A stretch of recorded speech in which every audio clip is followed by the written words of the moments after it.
Shalom, shalom, bom dia! Vamos orar juntos?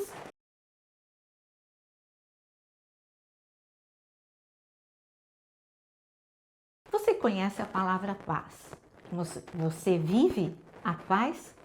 Quando eu falo de paz, eu estou falando de Jeová Shalom, o Deus da paz. Ele dá paz verdadeira que abrange as emoções, o espírito, os pensamentos e tudo que está ao teu redor. Não estou falando de um mundo perfeito. Estou falando de algo sobrenatural que Deus pode agir. A verdadeira paz no meio do caos é um presente de Deus e não é só um presente de Deus. Além de ser um presente de Deus, também fala de uma maturidade. Quanto mais maduro, menos em desespero entramos. Podemos ficar aflitos, tristes, angustiados, mas logo somos visitados por uma paz que eu costumo dizer que é como se fosse uma morfina celestial. Ela tira, não nega a dor está ali, mas ela tira todo o peso do teu coração. Isaías capítulo 26, no versículo 3, lemos: Tu, Senhor, conservarás em perfeita paz aquele cujo propósito é firme, porque ele confia em ti. Você vê que ele está falando de uma perfeita paz, mas há uma condição. Aqueles que têm um propósito firme. Em outras traduções, eu estou lendo na NAA, mas em outras traduções é aquele que tem uma mente firme em Deus. Uma mente firme em Deus é porque as suas emoções vão gritar: não tem solução, não tem saída, é tarde demais. Mas uma mente firme em Deus fala para você mesmo: olha, minha alma, por que você se desespera? Confia em Deus. Sabe por quê? Porque para Ele nunca é tarde demais. Para Deus não tem nada difícil demais. Para Deus não tem impossível. Ele é o Deus dos impossíveis. Isso é ter uma mente firme.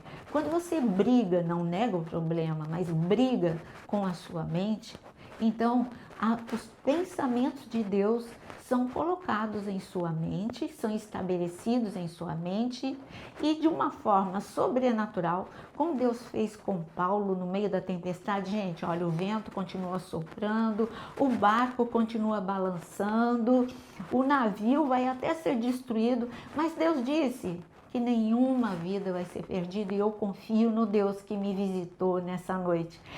Gente, de onde que vem essa paz? Lucas não estava com essa paz, ele não teve essa maturidade. Ele disse: desesperamos por nossa vida. Não condene Lucas, não, porque ele é humano como eu e você.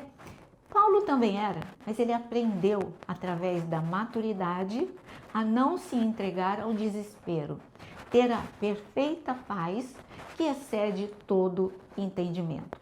Tem uma mulher que é um grande exemplo. Aliás, é tão grande o exemplo dela que talvez você pense que é só um exemplo de fé, a viúva de Sarepta. Em Lucas capítulo 4, essa história está em 1 Reis capítulo 17. Mas em Lucas capítulo 4, Jesus fala da fé dessa mulher. Exalta essa mulher, anônima, porque eu não sei o nome dela. Ela é uma viúva que morava em Sarepta, mas eu não sei o nome dela. Jesus diz: essa mulher marcou aquela nação, porque todo mundo sabia que na casa daquela mulher faltava tudo, na casa de todo mundo, mas na casa daquela mulher ela faltou também. Ela não foi uma exceção, mas algo aconteceu no meio do caminho. E ninguém viu essa mulher quando faltou o alimento, quando ela foi até o seu armário e viu que nada tinha. Eu sei como é uma mãe sentir assim, porque teve um momento na minha vida, quando eu era criança, quando meu pai realmente ficou arruinado financeiramente, oficial de justiça entrou em minha casa, minha mãe com 5 filhos, meu pai com 5 filhos, eles não tinham nada para oferecer. A gente abria a geladeira e tinha água. Eu vi minha mãe, meu pai entrou em desespero, mas eu vi minha mãe com uma paz. Ela saía de casa e ela tinha certeza que ela ia voltar com alimento, e ela voltava. Ela ia para o final da feira, ela depois começou a vender Avon, e assim ela começou a reagir porque ela teve paz. Começou a costurar para fora E assim, 5 filhos não morreram de fome. 5 filhos se formaram na faculdade, por causa de uma mulher valente que teve paz na hora do desespero. Mas, voltando para a viúva de Sarepta, eu gostaria que você lesse comigo, tão elogiada por Jesus, em 1 Reis 17, onde a gente encontra essa mulher. Deus falou para o profeta, ele disse assim, olha, vai, sai daqui do ribeiro de Quisson, vai para casa, vai até Sarepta, eu já dei ordem a uma viúva, para ela te alimentar.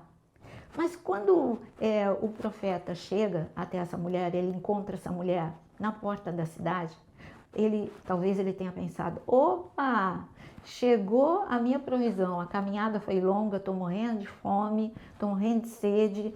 Deus disse que já falou no coração, essa é a viúva, tenho certeza. Então Deus disse que já falou no coração dela, então eu vou falar com ela.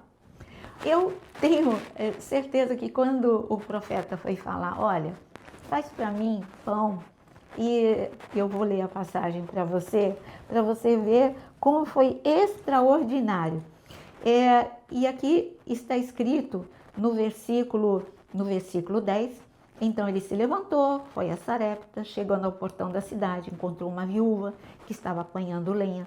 Ele a chamou e lhe disse, por favor, traga-me um pouco de água numa vasilha para que eu possa beber. Quando ela já estava indo buscar água, Elias chamou e disse, traga-me também um bocado de pão, por favor. Nesse momento, eu acredito que o profeta, ele pediu água, tudo bem, ela tinha um cântaro, para ela era fácil, ele não tinha um cântaro para retirar a água do poço, então ele pediu água. Mas ele estava com uma fome. E, bom, Deus deu ordem a essa viúva para dar de comer a mim. Então, aproveita e traz um bolo para mim, traz comida para mim. A surpresa do profeta foi a resposta da mulher. Ela disse, olha, eu só vim aqui para pegar um pouquinho de graveto, porque eu tenho um pouquinho só de farinha, um pouquinho só de azeite. É a última refeição minha e de meu filho e nós vamos morrer. Eu imagino a surpresa do profeta, mas peraí, talvez o primeiro pensamento dele tenha sido, mas peraí, Deus não falou que deu ordem a ela? Então acho que não é essa viúva, não. O profeta, ele sabia o Deus que ele servia, então ele falou, liberou uma palavra, não, faz que Deus vai prover. Ele falou, bom, se Deus já falou ao coração dela, é porque Deus vai fazer um milagre na vida dela. Mas agora, tira os olhos do profeta, coloca os olhos nesta mulher. Essa mulher, estava faltando tudo na casa dela. Farinha, azeite, estava faltando provisão na sua casa. Mas uma coisa essa mulher tinha, ela tinha paz. Ela lutou, ela não chegou batendo. O desespero faz com que você gaste energia nas coisas erradas. Ela podia ficar batendo na porta dos vizinhos, me dá, eu vou morrer. Olha, eu já perdi meu marido, agora eu e meu filho vamos morrer. Eu não quero, minha vida é tão injusta. Ela não foi bater na porta de ninguém. Sabe por quê? Porque ela sabia que os vizinhos também estavam passando pela mesma situação que ela. Eu imagino essa mulher, ela também não foi fatalista, dramática e falando para o filho, meu filho, eu vou pegar a última refeição e vamos morrer. Eu imagino essa mulher cheia de paz, dizendo, meu filho, eu vou pegar graveto, nós vamos comer. Assim como minha mãe saía, a gente ficava olhando, né? 5 filhos. Eu vou sair e na volta teremos o que comer. E a gente confiava, porque minha mãe estava com paz, então com certeza ela vai trazer. Essa mulher, ela deu assim, eu diria, deu um banho de fé em muito judeu. Ela não era de Israel, ela não conhecia de verdade, ela ouviu falar do Deus de Israel. Mas ela tinha uma fé maior do que muitos que estavam ali, indo toda semana na sinagoga, indo toda semana, nesse momento, todo ano, indo no templo, levar as ofertas. Ela deu um banho. Ela saiu, seu filho não estava em desespero, porque ela não deixou esse desespero. Essa mulher, a mente dela estava firme. Eu conheço, bom, quem sabe o Deus de Israel olhe para mim. Então, quando ela recebeu uma palavra, ela reconheceu que Elias era um profeta. e ela recebeu a palavra, essa mulher não dramatizou não. Ela falou, eu vou obedecer, eu vou fazer. Não tem lógica. Mas desde quando que milagre tem lógica? Tem lógica você estar orando agora, interrompendo o seu dia? Então, milagre não tem lógica. E ela falou, tá bem, eu vou fazer, eu creio. Quando ela chegou em casa e não faltou, como a palavra foi liberada, não acabou o azeite, não faltou farinha, ela chegou tranquila em casa. Meu filho, eu sabia que a gente ia ter provisão. E assim, o filho foi marcado por esse milagre. Mas não só o filho, não só essa mulher, não só o profeta, mas a cidade toda. Porque todo mundo sabia. Eu imagino a bondade dessa mulher, da mesma forma que ela deu para o profeta, ela distribuiu, abençoando outros. A bênção que você recebe, um milagre, eu não estou falando só de bênção material, eu estou falando que a paz que Deus te dá, ninguém dá aquilo que não tem. A paz que Deus te dá, você vai dar a outros. A alegria que Deus te dá, você vai dar a outros. As bênçãos que Deus te dá, você vai dividir com outros. Seja bênção na vida de outras pessoas e você vai ver, o Deus de Israel é o teu Deus. Neste momento, você que precisa essa paz que excede todo entendimento, você que precisa que a tua casa seja visitada pelo milagre, escreva aqui nos comentários o seu pedido de oração.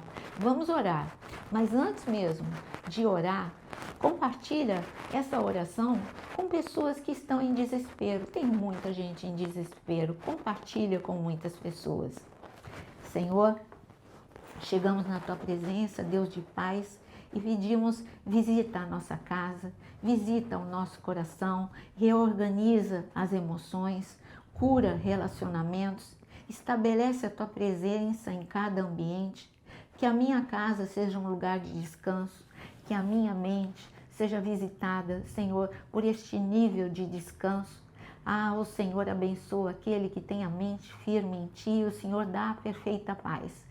Que a Tua perfeita paz esteja sendo, Senhor, agora tocada em cada coração, e eu peço que o mesmo milagre que visitou a casa da viúva de Sarepta possa visitar a casa de cada um que está orando neste momento, em nome de Jesus. Amém. Deixa o teu like e compartilhe com muitos esta oração.